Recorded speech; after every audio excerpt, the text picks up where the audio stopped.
So what is GPAP exactly?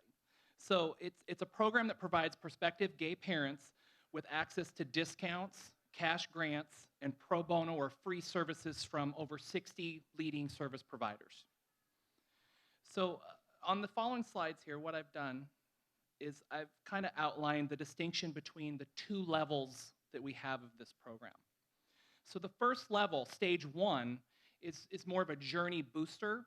So some people have money to put towards a journey, but maybe you don't have enough. Maybe you need a little bit of help. So that's where stage 1 comes into play. So this provides you with access to discounts from the clinics and agencies and law firms that participate in our program. So one thing that I'd like to point out to people is that GPAP is an assistance program, and so we don't provide retroactive support. So that's a question that I get asked often as far as, that we're already in process, does this program help us kind of, pick up past or previous expenses that we've had? And it does not. But the nice thing about stage 1 is that you can apply for it at any point in time. We accept applications year-round. You can go right to our website at menhavingbabies.org, click on assistance, and you can go apply for GPAP stage 1. Now, stage 2 is our direct assistance piece of the program, and so this is where couples and individuals are selected then by a grant committee that we've put together to receive direct financial assistance and then be matched with a partnering clinic or agency or law firm who provide free services to our program.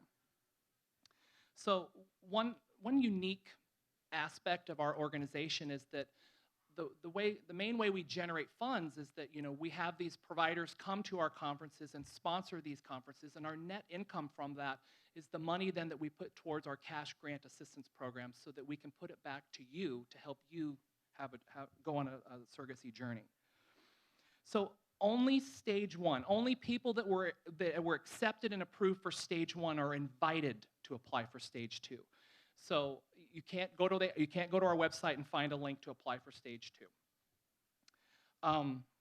So as part of our process, Ron's talked about the budgeting piece, and it is overwhelming, but it's pretty cool that we have really developed a very nice tool to assist people that are in our program with creating a budget. So we actually work with you to create a budget that then factors in that takes out these free services that providers are providing to you or to the program.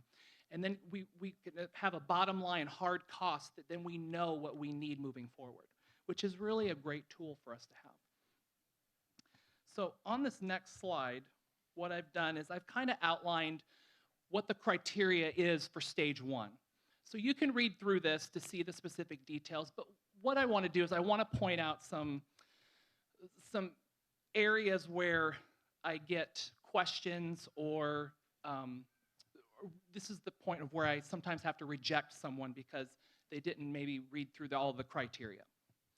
So I'm sure the main question that everyone has here is they want to know what's our income threshold to qualify for stage 1. So we can't tell you our specific process, or I can't give you a specific number, because what we do is we ask you to provide your 1040s from the previous year so that we have your adjusted gross income. And then from there, we take that number and we factor in your age, or if you're a couple, we average both of your ages together.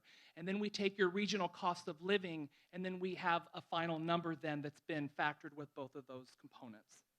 And so from there, then, we've worked with the service providers to determine maximums that we should strive for approval, so that we have numbers that we know. So if you reach this certain level, you would qualify for stage 1 assistance.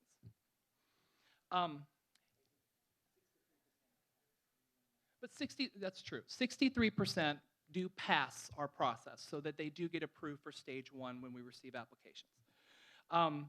Age is another factor. So, and I don't mean to upset anyone with the age piece, but the age range is 25 to 50. So if you're in a couple, at least one of you needs to be within that age range on the date of the application. Living together. You have to have been living together for at least the last 2 years. So if you've just recently started dating, or you've just recently moved in together, you need to wait 2 years after you've been living together to apply. One thing I want to note too is that there is a small non-refundable fee that we do charge when you apply for stage 1. It's sort of an administrative fee, but we also do run a criminal background check on you. So that kind of covers our costs that we have related to that as well. On this last slide, these are the criteria for stage 2.